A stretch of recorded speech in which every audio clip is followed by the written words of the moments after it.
everyone. This video will do a breakdown of AgentForge, a framework built for quick iteration, low overhead, and rapid development of autonomous agents. At the core of it, there are two things that power AgentForge: the agents and the salience loop. Now, the agents can be thought of as digital workers that are highly skilled and are tasked to be responsible for one thing, whether it be designing a thumbnail, writing a script for an idea, or making edits to a video. In theory, an agent should be able to do all of those and more.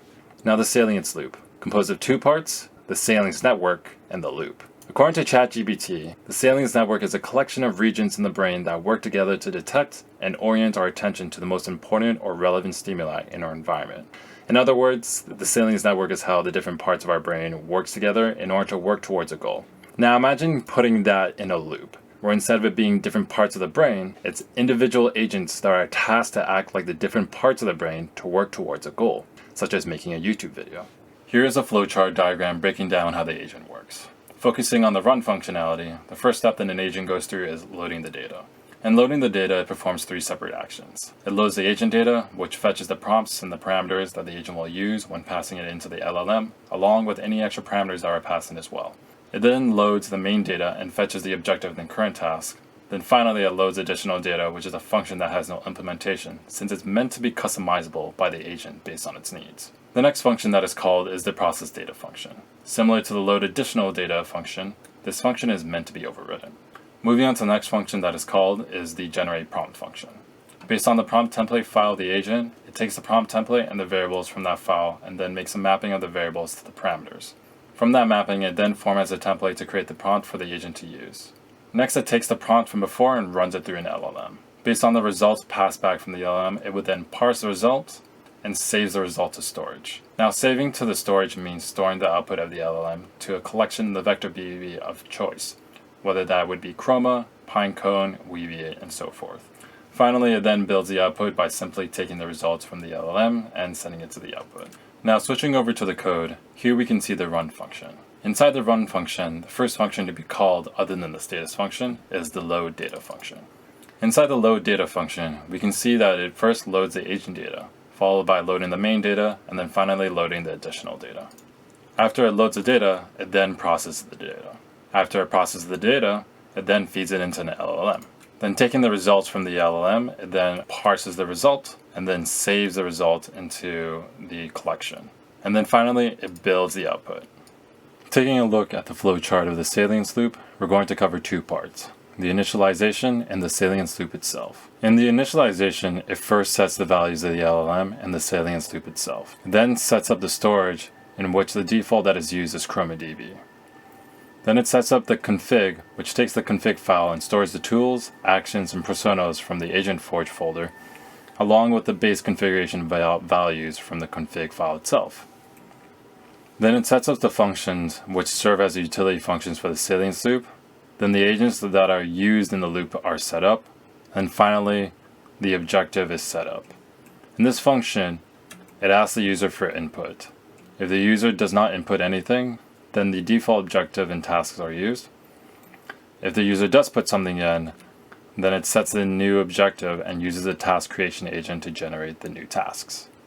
In the salience loop, the first step that is done is displaying the current tasks to be done. Afterwards, it fetches the context, which will be the results of the previous task if the previous task failed. Now, by default, the feedback mode is set to manual, which asks the user for their input. Here, the user can either give their input, set the feedback mode to auto, or exit out of the loop. If the feedback loop is set to auto, then this step is skipped, which leads to the loop going on autopilot until the user hits escape. Then it loads the data from storage, which does 4 parts. It loads the results from the previous task, fetches the ordered task list by fetching the task list from storage, sorting it, and returning that back. Then it uses the first task from the ordered task list as this current task. And then finally prepares the order results by grabbing the IDs of the ordered task and the order of the current task. Once the data has been loaded and the current task has been determined, it takes the description from the current task and uses a summarization agent to summarize the task. With the task now summarized, it then checks for which action to take. First, it selects which action to execute by using the action selection agent. To note, the action selection agent is capable of choosing not to take any action. Then it checks the result of the action selection agent. If no action is selected, then it uses the execution agent to carry out the task. If an action is selected, it then uses the action execution agent to carry out the action. Inside the action execution agent, it performs multiple steps by carrying out the action. First, it loads the tools needed to be used to carry out the action. Next, it then runs the tools in sequence by taking the following steps. 1. It gets the tool script, which is the Python module of the tool. 2. It processes the tool data, which takes the tool names and description and formats them into string text. 3. It uses the action priming agent to prepare the tool to be used. 4. It actually uses the tool, which using a special function wrapper called dynamic tool. And 5. It parses the tool result by setting the result to an internal attribute. Then finally, it saves the result of using the tool to the storage. After the action has been finally carried out, it then logs the result. Then using the status agent, based on the result of the action or task, it then determines if the action or task was actually completed successfully.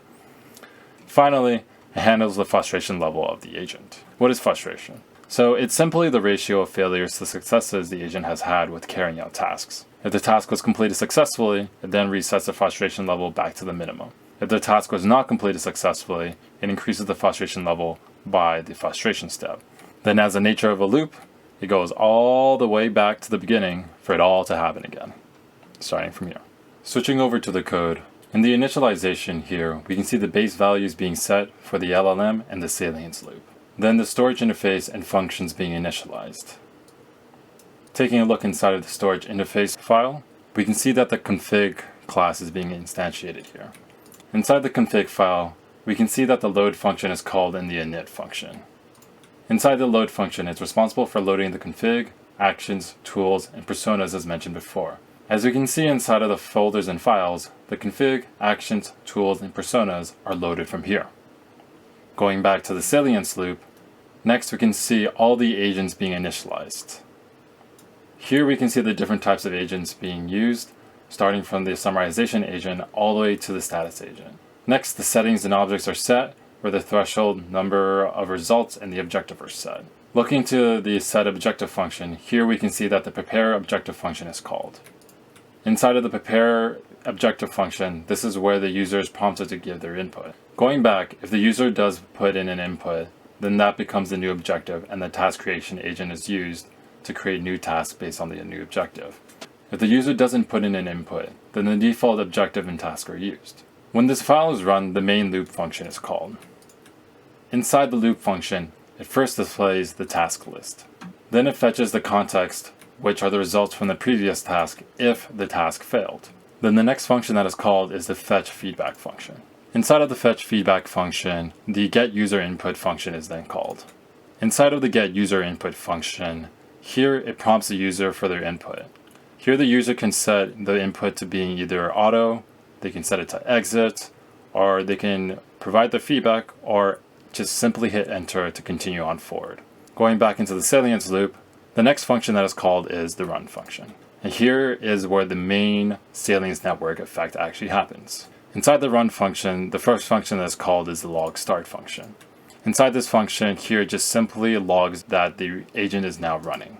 The next function to be called is the load data from storage function. The load data from storage function does 4 other function calls. It does the load results, fetch ordered task list, determine current task, and prepare ordered results.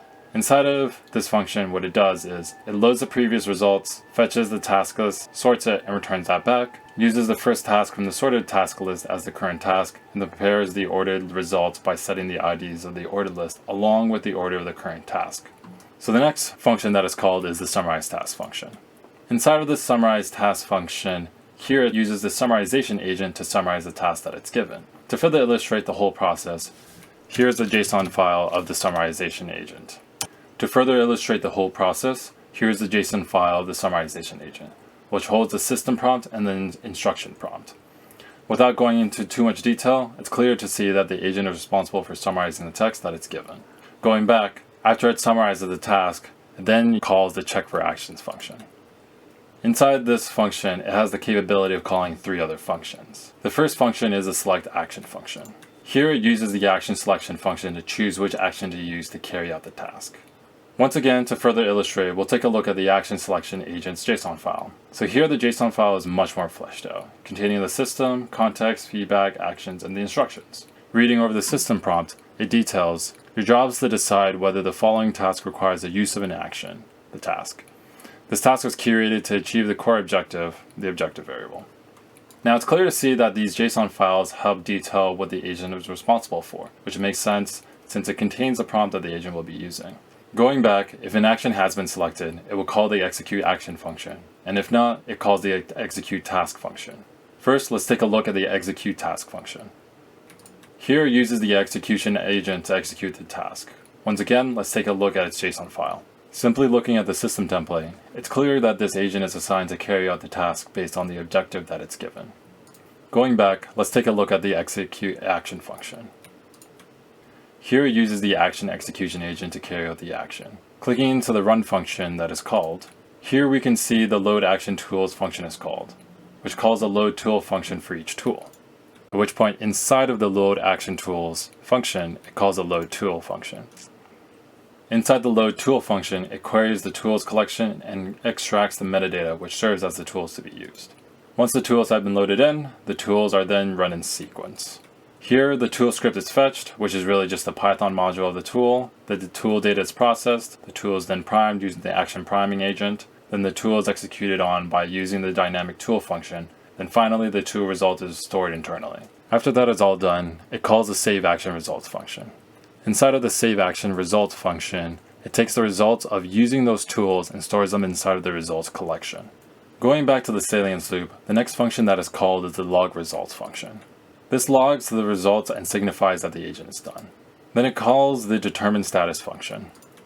In here, it uses the status agent to determine if the task successfully carried out and displays the status. And finally, it then calls the handle frustration function. And in here, it handles the frustration level. If the task was not completed successfully, it then calls the frustrate function. If the frustration level hasn't been maxed out yet, it increases the frustration level by the frustration step. If it has been maxed out, then it logs that the max frustration has been reached. And there you have it, a breakdown of AgentForge. So this is my first time making a video. If you have any feedback or suggestions on the type of content that you would like to see, or if you like this type of video, then please let me know down in the comments. I hope to do more videos like this and others in the future. Alright, bye. Have a good one.